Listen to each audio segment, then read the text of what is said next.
काशी में यादगार बनाई, जिसे कबीर चोरा अर्थात चबूतरा कहते हैं। अगली वाणी।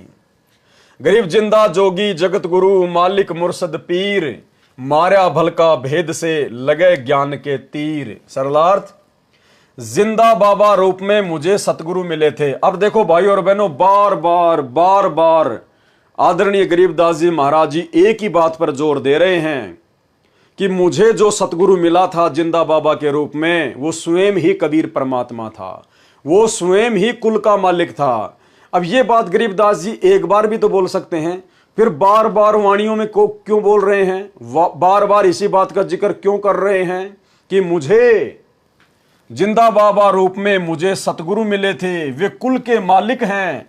बार बार इस बात को क्यों कह रहे हैं आप और हमारे लिए, ताकि हमें यह पूर्ण यकीन हो जाए कि आज हमें सतगुरु रूप में जो महापुरुष मिले हैं, ये स्वयं कुल के मालिक हैं, ये स्वयं ही कबीर परमात्मा हैं। और इनको पहचानने के बाद अब हमने किसी और में परमात्मा देखना बंद कर देना चाहिए। जिंदा बाबा रूप में मुझे सतगुरु मिले थे, वे कुल के मालिक हैं। उन्होंने ज्ञान का भलका अर्थात भाला, विशेष गहरा ज्ञान का तीर अर्थात वचन की चोट, जैसे तीर लगने से दर्द होता है, मारा भलका भेद से, भलका यानी भाला, मारकर आत्मा में भगवान भक्ति की प्रेरणा का दर्द उत्पन्न किया। जिस प्रकार सतगुरु रामपाल जी परमेश्वर जी ने अपने तत्व ज्ञान का तीर आप और हमारे हृदय में मारा, बार बार सृष्टि रचना सुनाकर, बार बार वाणियां सुनाकर, बार बार सत्संग सुनाकर हमारे को भक्ति पर दृढ़ कर दिया। वाणी। गरीब ऐसा सतगुरु हम मिला, तेज पुंज के अंग और झिलमिल नूर जहूर है, नर रूप श्वेत रंग। क्या कह रहे हैं गरीबदास जी? उस परमेश्वर, कौन सा परमेश्वर? जो सतगुरु बनकर आए मुझे मिले, जिस प्रकार वही परमेश्वर आज सतगुरु रूप में आप और हमें मिले, संत रामपाल जी के रूप में। उस परमेश्वर सतगुरु बनकर आए मुझे मिले थे, उनके शरीर के अंग तेज पुंज अर्थात प्रकाश तत्व के बने हैं। सतगुरु रामपाल जी के अंग प्रकाश तत्व के हैं, तेज पुंज के हैं।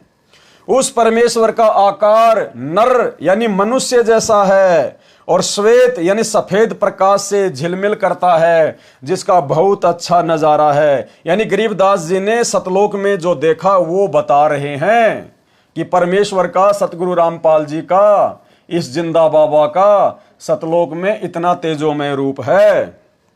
वाणी। गरीब ऐसा सतगुरु हम मिला, तेज पुंज की लोय, लोय मानी शरीर, तेज पुंज का शरीर है। तन मन अर्पूं शीस को, ऐसे सतगुरु के ऊपर मैं अपना सब कुछ वार दूं। होनी होय सु होय, दुनिया चाहे जो मर्जी कहे, दुनिया चाहे हमारे गुरु जी के बारे में जो मर्जी कहे, मैं तो अपना तन मन और शीस उन पर कुर्बान कर दूंगा, ऐसा ज्ञान लेकर ऐसे सतगुरु पर।